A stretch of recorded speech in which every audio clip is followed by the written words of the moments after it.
Welcome. We're glad you're here. And we hope you're eavesdropping on this conversation because that's what we want you to do. We are simply two chicks that have incredible dialogue, conversations, debates, wonderment, whatever it is. This is my close friend and colleague, Mary Pat Knight, and I am Cathy Fitz. People call me Fitz in business. You might hear her call me Cathy every now and then, but that's just how it goes. History. History, right, a long history. And so tell them a little bit sometimes what we'll talk about. Frame it out. So what we're talking about in general and in specific is rising with the love vibration. And the love vibration comes from the heart. And then how you navigate the shifts in this very changing world that we live in, and all of the muck that you encounter along the way. Muck is another word for the mud of the ego that we get trapped in. Egoic. Yeah, the egoic mud, we call it muck. It's actually the egoic energy. It is, that's exactly what it is. You know, those two things that we frame out in our conversations, and you guys will probably learn this as you listen in and eavesdrop, is that we are always aware and have an advanced awareness that there is love energy, and I call it the love wisdom, and there's a whole story behind that on how I got attuned to it. And then there's the fear energy, and that's the egoic fear. It's the one that tells us stories. Right, and so what Fitz is talking about is that our assurance, we have the strong assurance, and we want to be able to invite you, eavesdropping on our conversation, to share that assurance with us that you're always supported by the love wisdom vibration, and it's always available because where is it? It resides inside your heart. It's part of your energetic being, and some of us have different words for it. I grew up in both of us actually, in a faith-based grounding of, a religion. And some may call it Holy Spirit, some call it prana, some call it universe, some call it God. I call it love wisdom, and you'll learn about that as you maybe read some of my books in my Heartbeat series. Yeah. But that's what we're referring to. It's this vibration of love that just constantly pulls you back into the integrity of your heart. That's right. And so at the very basis of all of it, this will be very familiar to everyone who's listening, and we talk about it all the time. There are two primary ways of being in the world, two primary states of being, and that is in the state of love or in the state of fear. Yeah. And so our human journey is to move from fear, learn what we need to learn, and live in the love wisdom. So that's what we're talking about. Yeah, and for me, I call it, that egoic fear seems to be just sometimes a little bit too professionally worded. I just call it muck. Muck. Yeah. Stuck in the muck. I'm stuck in the muck. I'm having a mucky day. There's muck in my world, muck in my life. And we talk about muck, and we observe it, and we live it. We live it. We kind of interview it. We journal it. We experience it. We hone in on the feelings of it, and that's where our conversations start. In fact, just yesterday, we both had very mucky days. Yeah, we did. And we both looked at each other and we said, oh, we're in muck. You're stuck in muck. No, I'm stuck in muck. So muck is very familiar, and as we talk about it and as we explore it more, and hopefully you'll eavesdrop on some more of our conversations, you'll see more and more of what we're talking about with muck, and it's going to feel very familiar to you because it is fear-rooted energy. And if there's anything that we've been talking about lately is this temptation right now with the ever-changing world and a lot of alarms around climate crisis and technology and other things, is that we are experiencing, what is the phrase, clarion cry? We're experiencing a clarion cry. She throws these new words at clarion me. Cry. Clarion cry. So what does clarion cry I'm going to have to go Let me get my dictionary up. Go look it up and tell us what it means. Okay. It's like a call from the wild. Okay. Into fear. And it's so familiar because fear is comfort zone. I'm in the center of it, and this feels yucky and mucky, but it is familiar. And so we're tempted to stay there. And that's what we experienced yesterday when we got together yesterday prior to having this conversation today. Oh, don't you wish you were eavesdropping last night? What an incredible conversation last night. Anyway. Yeah, morning to last night was completely different. Yeah, very, very. I think what happens, though, Mary Pat, is that we are in a time coming post-pandemic, which was a whole lot of change already. We were going up and down both in the business world. Both of us work with CEOs and coaching and mentoring them and leading them.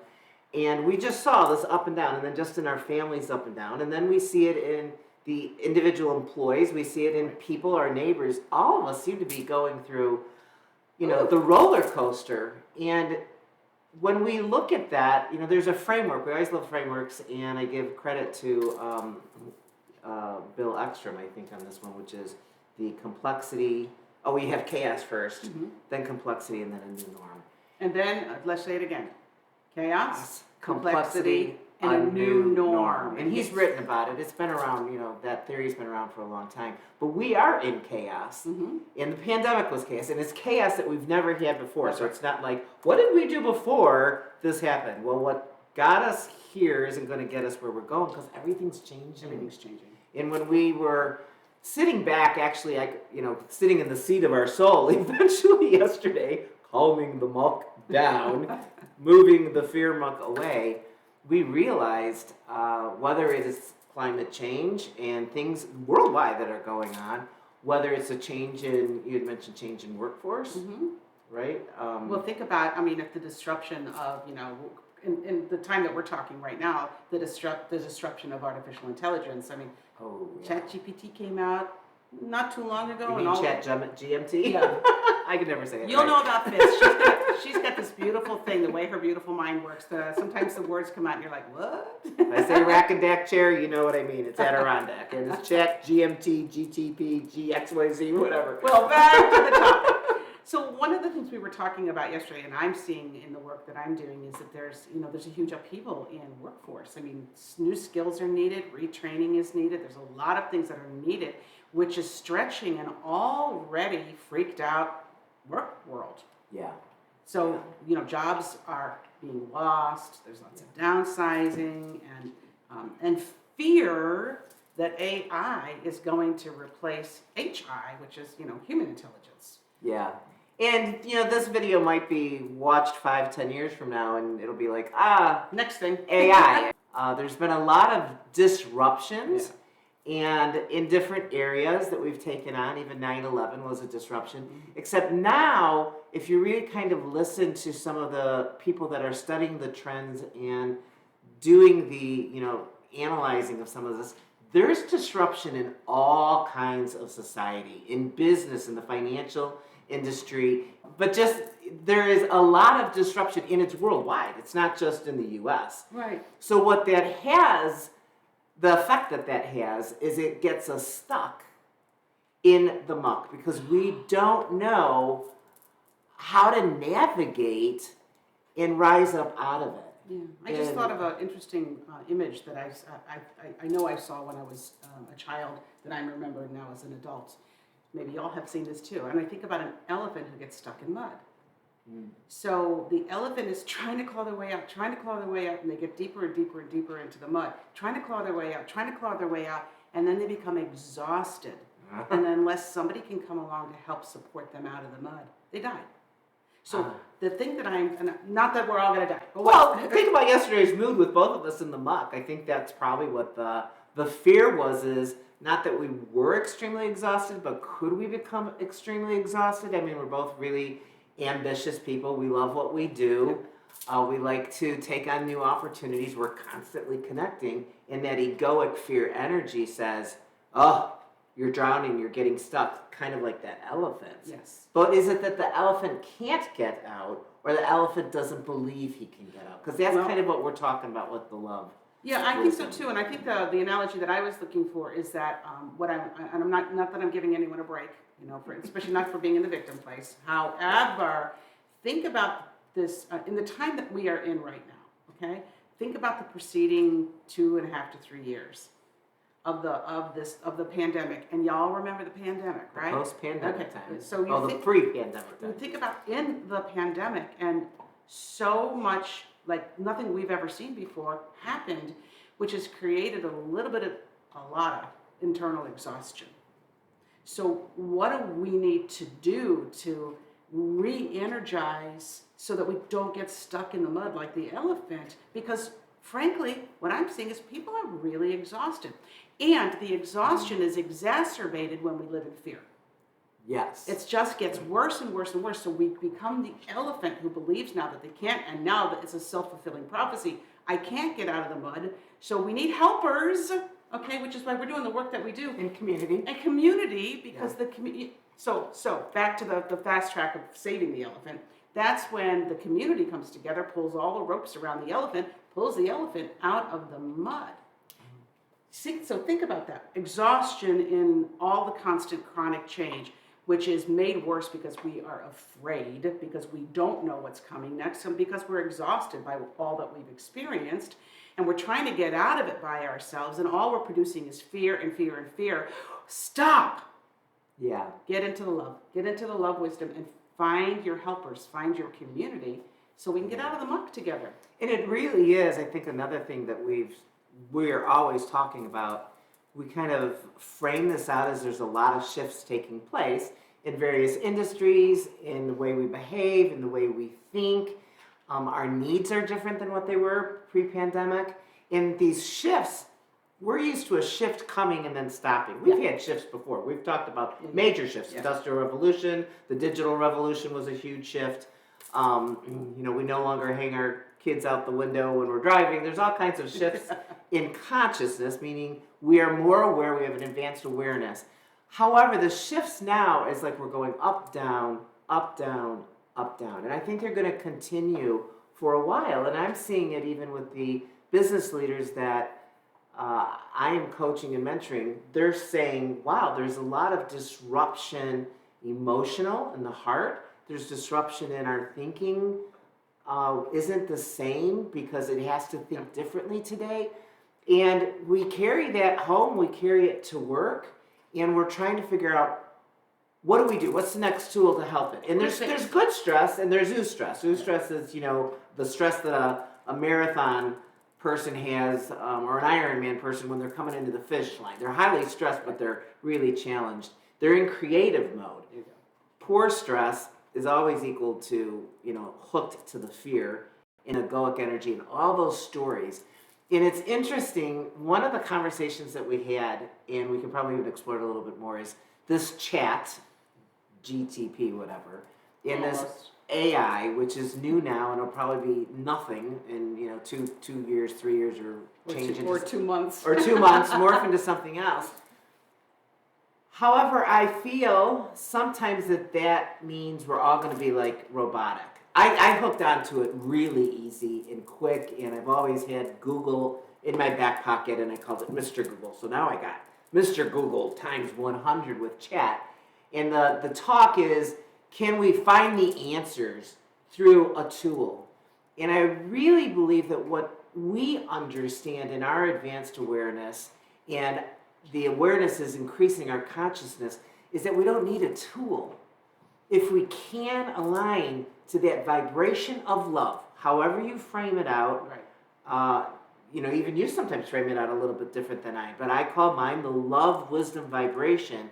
That's where my answers are, because when I'm there, I can settle the soul, settle the mind, and hear the intuitiveness. And I think everybody has heard intuitive. They've had that gut sensing. They've had that, idea. We call it the spark. You can't hear that when you're in so much chaos.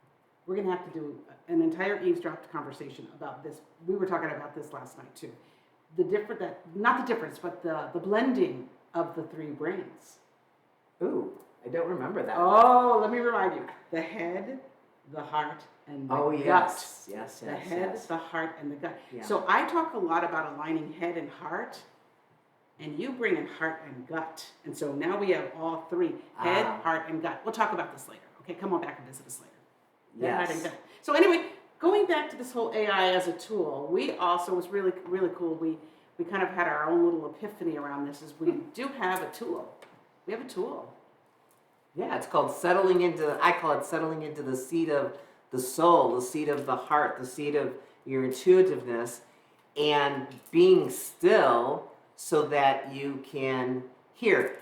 This isn't new. It's not something that has been invented. When you look at Olympian athletes, not that I've been one, but they rehearse their skill, their practice, their sport over and over and over again. And then they get to a point where they're masters of it. Or we'll hear back, pre-pandemic, you master something for 10,000 hours.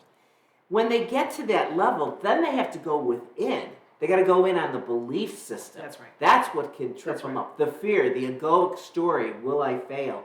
That will trip them up. And so what we're talking about is the real tool is here. And you're right, you are right. Mine is here in the gut, and then I attach the head to it. Yours is the head and the heart. And then bring the gut up. She talks about it being a humanized individual. I talk about being a heart-based individual, and together it works. Heart-based humanized. Yeah, heart-based humanized. Yeah. And rather than going out and seeking something externally, I do believe that we're in a meme, a time that is going to continue and advance more awareness and awakening to this type of energy that says, go inside. And it's not going to be just go, to this religious institution or whatever. We're all going to have our different ways of going inside, but we do have a very intelligent heart and a very intelligent cellular structure. And when I really think about the love, wisdom, and the vibration, it kind of takes me back. I have to think things through with science. And I go, well, wait, if I cut my hand, what healed it? There's some innate, intuitive intelligence, love, wisdom, something. Again, some will call it God, some will call it whatever. But that's what we're talking about. This thing this energy that's in a quantum field outside of the earth, love energy, and fear energy.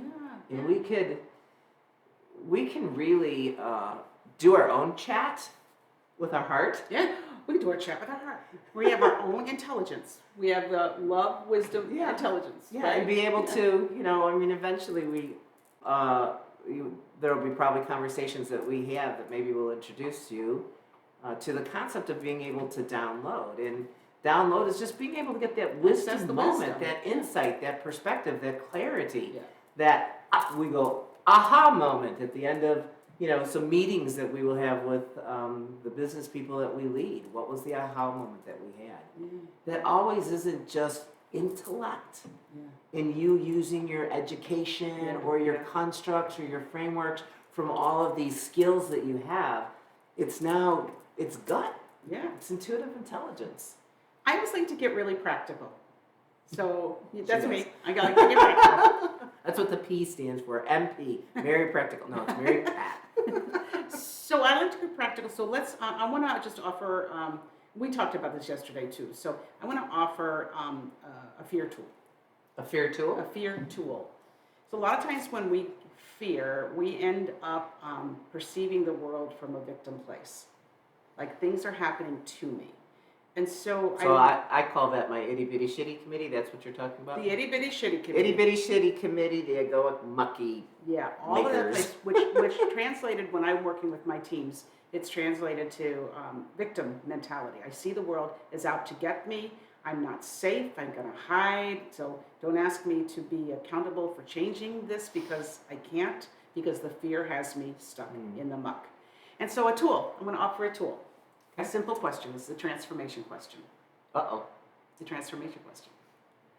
Instead of why is this happening to me, stop for a moment and ask, why is this happening for me? And then pull out your journal and write until your hand won't stop. Why is this happening for me? What are the lessons? What do I need to know? How do I find my way back into trust? How do I find my way back into my heart wisdom? How does that all happen? Because this, whatever is around, whatever it is, whatever I'm in fear around, is happening for me. Because the world, as hostile as we think it is filled with love, wisdom, which means it's a beneficial place. And sometimes, and I've been there because you've known my journey. I've been in and out of muck and have had my hero's journey many times. I don't like to hear everything works out for a reason, or there's always a blessing, everything's got the golden lining. Sometimes that ticks me off. Good. It does. It ticks me off when I have muck up to my eyes, and you have seen me when I've had muck up to my eyes. It's like there's no way. However, sometimes that does bring us to the seat of the soul and the seat of the heart, to our knees. Some would say it brings us to the, the prayerful moment, the I surrender, I think also is a pathway out of that, of being able to, for me, accept, release it and surrender. I'm in muck. And I did finally, through my third book of the trilogy series in Heartbeat, it really does talk about that the muck, bless the muck. Bless the muck. Bless the muck. Because the blucking muck, bless the muck. New book, because, Bless the Muck. Because it tells me what I don't want. That's right. And so I did learn through my own intuitive downloads and the wisdom from the love vibration that I needed to be like that reporter and observe it and experience it, smell it, taste it. It's okay to get frustrated from it. There's tools in business that we use sometimes to see somebody in a positive way than in a negative way, because you bring less energy into the conversation. Yeah, the key though is we are always going to have muck. Always. And we don't want to get stuck in it. We've got to figure out how do we get out of it. And you would call it transformation, transcending, rising above it, navigating through it. Or leaning into it, not like the elephant who gets stuck, but leaning into it to find a way to get a foothold out. I mean, because muck is going to happen. Yeah. I mean, we're human. And it's the confidence level. Once you do that enough times, then, which is now, I'm not ever one that would say the muck is never going to give me a silver lining. I now know. I've been through enough in my journeys. In looking in the rearview mirror, I can see, wow, I did have muck. I couldn't even see, which is why I couldn't see a silver lining. However, as life played out and as experiences played out and my personal growth and my heart has played out, I look at it and I go, wow, there really was new clarity that was brought through that muck journey, new wisdom, new understanding. And I think the most important thing is a peace. Peace, yeah. Growth and peace. And so probably, to really kind of wrap up this conversation, especially while we're all buzzing with, AI and artificial intelligence and being able to, what that really is, it's just creating and experiencing new things that we've never experienced before. And it seems to be a positive and it seems to be a negative. That's a very good tool that has both love and fear. I say, are you in love or fear? Yeah, love or fear. And it's neither or. And energy, by the way, can't be created or destroyed. It just gets transformed. It gets transformed. But let me just tell you, Fitz is in love with ChatGPT. She's squealing on me. Anyway, yes. However, I know very quickly how to get tapped into, tuned in to my love, wisdom, vibration, which always vibrates, even though I'm in muck, and sometimes I have a party in muck. So anyway, thanks for eavesdropping on our conversation. Always remember that you can rise above anything with the love vibration and the wisdom that it provides. Anything. Yeah. And join us on our YouTube channel called Two Chicks That Spark the Heart. Two Chicks That Spark the Heart. That title comes from because we are always sparking each other's heart.